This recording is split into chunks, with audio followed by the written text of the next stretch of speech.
जय श्री कृष्णा। राधे राधे।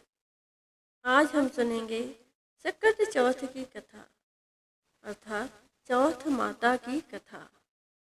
बोलो चौथ माता की जय। बोलो श्री गणेश भगवान की जय। प्राचीन समय में एक नगर था। उस नगर के राजा का एक बहुत बड़ा आंवा था। उस आंवे को संभालने का काम एक अनुभवी कुम्हार करता था। एक बार बहुत समय राजा का आंवा पक नहीं पा रहा था। कुम्हार ने जाकर राजा को यह समाचार सुनाया तो राजा ने कुम्हार से उसका कारण बताने के लिए कहा। कुम्हार के कुछ भी समझ में नहीं आ रहा था। उसने इसका यथोचित कारण पता पाने में अपनी असमर्थता बताई। राजा ने अपने मंत्रियों की बैठक बुलाई और उनसे आंवा नहीं पकने की समस्या का निवारण का उपाय तलाशने के लिए कहा। वहां उपस्थित सभी सभापतियों में से राज पुरोहित ने राजा को कहा, हे महाराज, इस आंवे को पकाने के लिए हमें हर माह एक नर बलि देनी होगी। राज पुरोहित की बात सुनकर सभी अचंभित हो गए और उन्होंने कहा कि हर माह बलि के लिए मनुष्य कहाँ से लाएंगे। तब उन्होंने यह तय किया कि हर माह नगर के एक परिवार से एक पुरुष को बलि के लिए आना होगा। तब से हर माह बलि के लिए एक पुरुष को चुना जाता। उसी नगर में एक बुढ़िया अपने इकलौते पुत्र के साथ रहती। उसके जीवन का एकमात्र सहारा उसका पुत्र था।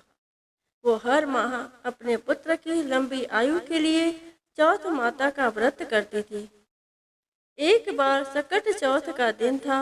राजा का संदेशवाहक उस बुढ़िया के पास आया और उसे बताया कि इस माह नरबलि के लिए उसे अपने परिवार से एक पुरुष को भेजना होगा।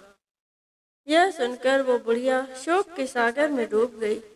उसने दुखी मन से चौथ माता का व्रत एवं पूजन पूर्ण किया और माता से अपने पुत्र की रक्षा की कामना की। राजा के सिपाही नियत समय पर उस बुढ़िया के पुत्र को लेने के लिए आ गए। उस बुढ़िया ने अपने पुत्र को पूजा की सुपारी और धूप देकर कहा कि जब तू उस आंवे में बैठे तब चौथ माता का ध्यान करके इसे अपने हाथ में रखना। माता तेरी रक्षा करे। दुखी मन से बुढ़िया ने अपने पुत्र को विदा किया। उस लड़के को कुम्हार के आंवे में बिठाया गया। तब उसने चौथ माता का ध्यान करके जैसा उसकी माँ ने कहा वैसा ही किया। देखते ही देखते कुम्हार का आंवा पक गया और उस बुढ़िया का पुत्र सुरक्षित रहा। जब कुम्हार ने यह देखा तो वो आश्चर्य से भर गया। उसने राजपुरोहित और राजा को इस घटना से अवगत कराया।